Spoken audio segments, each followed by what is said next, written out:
6 weeks after the emergency is declared, the British go on a recruitment drive. What they discover will change the face of the war forever. Orang Iban ni biasanya bilang war-like people tu. War-like people. Dulu pun masa Raja Bruk dulu, mereka ni terkenal dengan headhunting. Mereka ni headhunting, potong kepala orang. Jadi mereka ni suka berperang. Kerana keberanian ni, kalau mereka dikata berani, mereka telah mencapai matlamat mereka lah. An elite group of tribal warriors and scouts are discovered in Sarawak, Borneo. Having lived and hunted in the jungles for generations, they are extremely skilled in jungle warfare. They are known as Iban Trackers. The security forces released their secret weapon, the Iban Trackers. And for the first time in the war, the seemingly invisible communists find themselves under hot pursuit from these young Iban soldiers. Kita cari dia punya kesan, cari dia punya bekas kaki dia, bekas kayu dia buat ini macam. Memang kita tahu. Kalau yang baru, macam barulah lagi ini daun tu lagi masih keluar getah kah, keluar air kah, ini macam lah. Ini baru. Dia buat ini macam, dia bagi tahu dia punya kawan dia. With visibility in the thick jungle often at a minimum, deadly ambushes by communist terrorists drum fear into the security forces' newest recruits. The Iban trailblazers try to calm nerves by meticulously tracking the enemy's every move and avoiding death traps. Lagi-lagi dia belum jumpa dia. Saya lagi masih. Ini dia punya bekas lagi masih lagi. Dia tempat dia 2-3 hari dia duduk satu malam dia pindah pusing. Exhausted from living weeks at a time in one of the world's most hostile environments, the trackers force themselves to stay alert at all times, often communicating in complete silence. Ada orang. Kalau macam tu ada orang. Satu orang, satu. 2 orang, 3 orang, 5 orang. Sudah tahu semua. Semua sudah tahu. Bagi 3 orang sana, 3 orang sini, 4 orang marah depan. Jangan timbak sebarang. Nanti saya bagi timbak. Saya bagi timbak.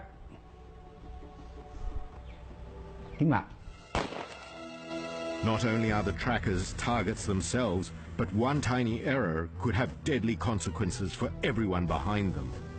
Sebagai pengesan, bukan satu kerja yang mudah untuk mengesan, terutama sekali kalau di hutan-hutan itu, kalau kita orang biasa mungkin kita tidak mengetahui apa kesan-kesan yang boleh membuktikan adanya musuh kita di dalam hutan tersebut. Kalau kita ni gagal, maka 30 orang yang di satu platoon tu dia akan mati habis.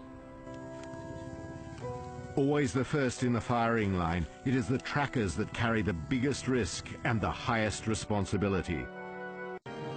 With communist guerrilla units fast transforming the Malayan jungle into a deadly war zone, the Allies' tactic is simple: to fight them on their own terms.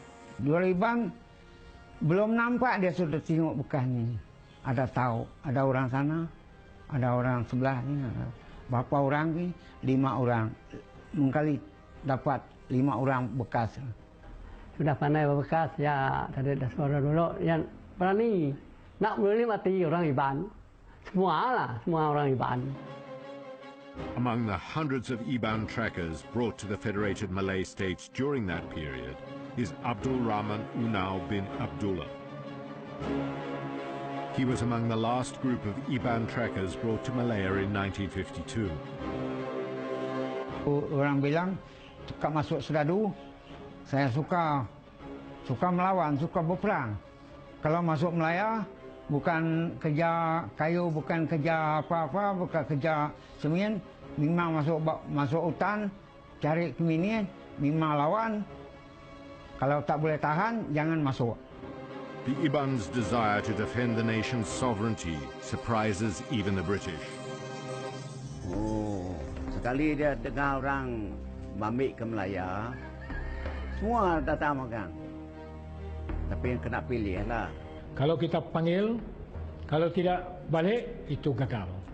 Itu yang mesti mau dengar. Kalau apakah signal satu, tu. Kalau dia tidak patah balik, mesti gagal. Banyak. Semua turun, bukan 200 orang, sampai 500 orang. Dia bukan suka-suka, kita suka. Ya. Dia ambil sendiri, ambil, simpan sana, jatuh ring, 2 ring, 3 ring. Kalau tak dapat, tak boleh pergi sana. These newfound warriors provide hope to the Commonwealth forces in countering the guerrilla tactics of the communist terrorists. But the battles in the deep Malayan jungle are ferocious, and many soldiers perish in the jungle campaign, including 21 members of the Iban Trackers and Sarawak Rangers. One of the trackers Rizal meets during the course of his research is 83-year-old Awang Anak Raweng from Nanga Sklang, Sriama. He is the only soldier to have been awarded the George Cross during the Malayan emergency era. It is the highest bravery award given out by the British government to civilians. It is the equivalent to the Malaysian Sri Pahlawan Gagah Perkasa. Awang joined the Iban Trackers when he was just 23 years old. He was attached to the 10th Platoon of D Company, 1st Battalion in the Worcestershire Regiment based in Johor. To this day, he remembers the moment when he almost lost his life fighting for the British administration. Tapi rutin dia kena imbus. Saya pagi suruh dia patrol. Kami masuk seorang tu. Kami masuk sana, aku dekat Ranir Bigul lah. Sekali aku balik, kalau madah musuh ada aku. Orang timak lah, Deep in the jungles of Kluang, Awang and his patrol of 25 men are suddenly ambushed. 3 British soldiers are shot dead instantly. 2 badly injured, and Awang himself shot twice. Habisnya semennya tadi ngagak aku sia. Banyak. Ini dalam cerita kedai. Saya agak ada 50 orang. Saya satu sigi timbak dia apa banyak. One of those injured next to Awang is British soldier Private Griff Hughes. Tapi dia tidak dapat melawan. Terus aja diam saja. Aku jalan melawan. Tolong Awang, dia minta tolong bapak saya, selamatkan dia, alihkan dia dari cedera tu, alih dia dari dia dekat berlindung dekat pokok. As a barrage of bullets shatter the trees around them, Awang drags Private Hughes to cover. Habis aku megang turut aku baru kayu je, kami tu dah kena rimba, nampak. Tu dia berasa tidak berasa sakit. Tu aku nak tahu tu kena bakal tu. Masa dia kena tu, mula-mula dia tidak rasa lah, badan dia tidak rasa dia sakit, tidak rasa dia cedera, tidak rasa betul. Kali mau angkat ini tidak berasa, tidak dapat jalan, tumbang lagi.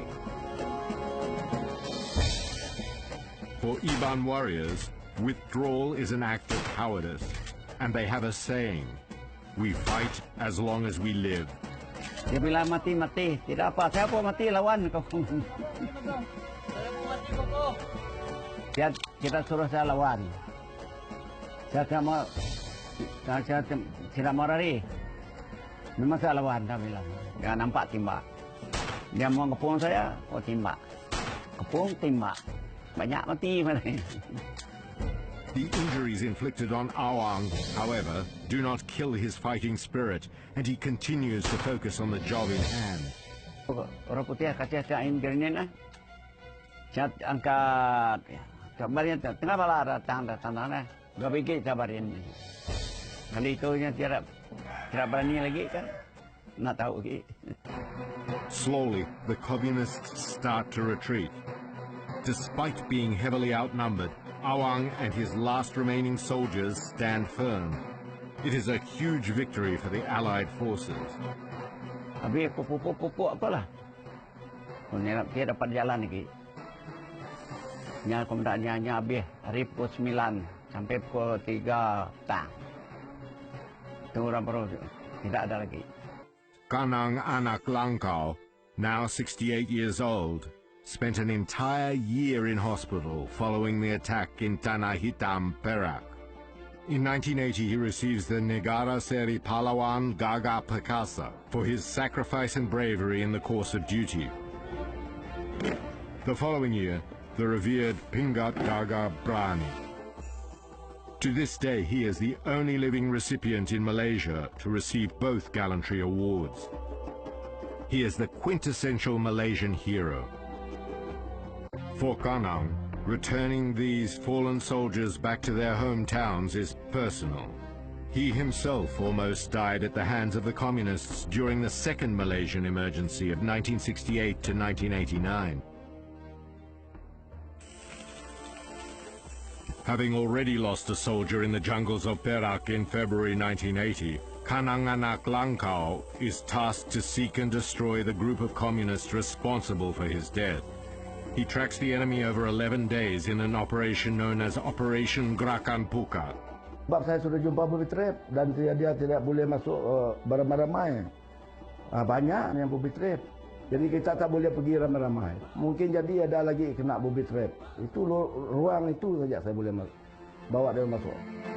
On day 12, and with visibility down to 5 meters, Kanang and the combat intelligence platoon of the 8th Battalion Royal Rangers reach the mountaintop. Itu memang kawasan dia untuk kawasan camp dia. Mesti dia satu hantar sendiri, baru kita ambil main body itu.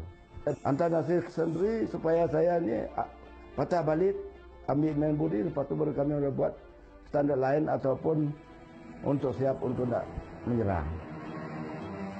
At 3 in the afternoon, leaving the 30-man unit behind them, Kanang and Corporal Nasir, both leading scouts on this mission, inch forward to locate their target. Then, disaster strikes.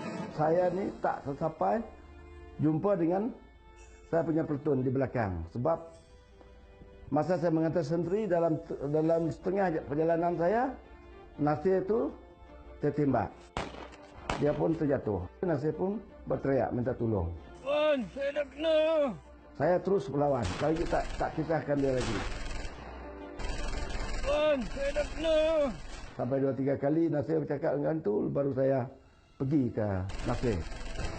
Seconds later, Kanang is shot in the chest. Dia apabila dia kena tembak, kalau orang lain saya rasa dia tembak situ tembus. With a heavy chest wound, Kanang continues to attack the communist terrorists. Saya pun kena lagi di sebelah kanan. Terdadang sedikitnya tu, lepas tu datang seorang perempuan, saya pun tembak dia. Kalau keadaan orang lain dia melibatkan buah pinggang dia satu, kena dulu. Mungkin orang tak terdaya, tapi dia boleh melawan lagi. Dia boleh mengejar musuh, dia tarik parang lagi. Itu yang saya kata dia luar biasa. Saya pancung perempuan tu. Lepas tu, saya pun terkena dekat di sebelah kiri. Lepas tu saya tengok saya punya perut keluar. Saya ambil garam. Saya bagi garam tu dekat perut saya. Lepas tu dia automatik dia masuk dalam macam tu. Lepas tu saya perikat. Bullet wounds pierce Kanang's heart and kidney, leaving him barely alive. To this day, many consider his survival something of a miracle. Kanang, dragged from the scene unconscious, spends a month in intensive care, but survives. Ini adalah 4 Sarawak Rangers yang telah terkorban, dan yang lain-lain adalah di Singapura ada 2, di Alostar ada 1, di Batu Gajah ada 2, dan di Kuala Lumpur ada 4. Dan yang lain-lain itu adalah dikebumikan di Terendak Melaka. For seasoned Iban warrior, Lieutenant Colonel Robert Rizal Abdullah, the Iban Trackers remain the unsung heroes of the Malayan emergency. While he served in many missions during his duty, today Rizal is on another mission, to help give the Iban Trackers and Sarawak Rangers due recognition. And after a 3-year campaign, he finally hopes to bring their bodies back to their homeland, Sarawak, for a hero's burial.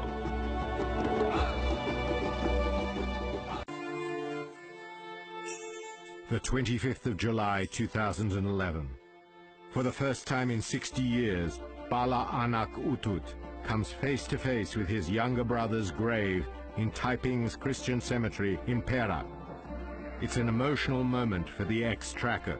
Saya punya adik meninggal itu kurang lebih 18-19 tahun.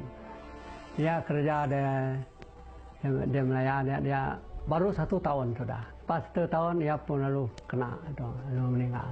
Udahnya saya pulang kampung juga, nanti cerita sama mama, sama kakak, adik, semua cerita. Semua orang pun susah semua. One by one, the remains of the 21 Iban Trackers and Sarawak Rangers are placed in special burial caskets. Ini adalah satu usaha sama di pangkat persekutuan dan pangkat kerajaan negeri sebagai penghargaan. Alhamdulillah, pada hari ini Mai Pulai telah pun dapat dilaksanakan dengan sempurnanya mengikut adat istiadat kaum Iban.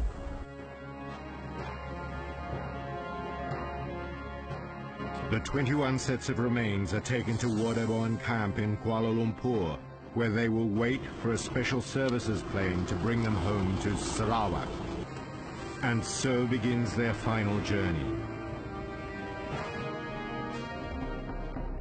Few written records of the Iban Trackers and Sarawak Rangers' involvement in the Malayan emergency of 1948 to 1960 can be found today. Almost everything has been passed down the generations verbally. Kuching, Western Malaysia. The remains of 21 Iban Trackers and Sarawak Rangers, who lost their lives 50 years ago in the Malayan emergency, finally return to a hero's welcome.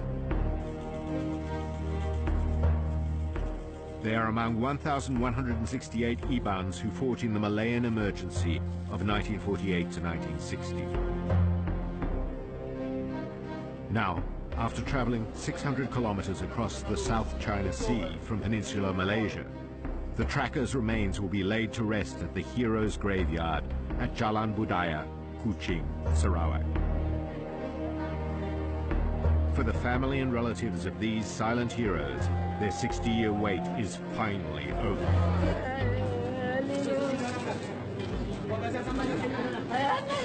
Amat parai, tapi ya udah diri ke benua Malaya Sarawak lawan musuh. Ya udah mulai Sarawak itu dia saya gagal ganti aku. After being forgotten for half a century, today the Iban warriors who dedicated their lives to their country finally rest in peace. Up!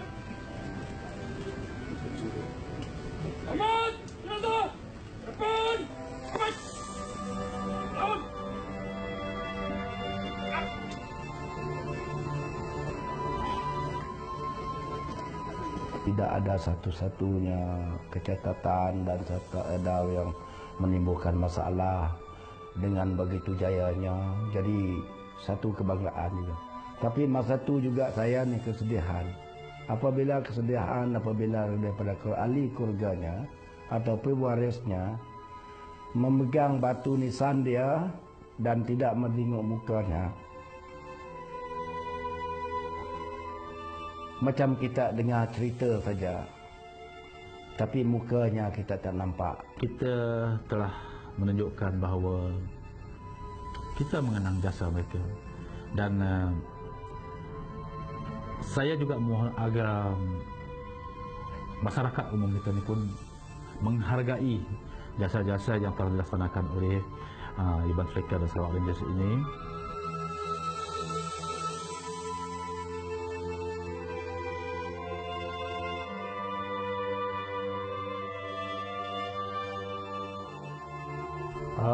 kesan tu memang sangat-sangat seronok lah.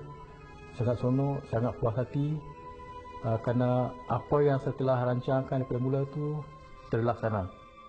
Saya juga telah mencadangkan pada ucapan saya supaya Sarawak Rangers tu dihidupkan semula.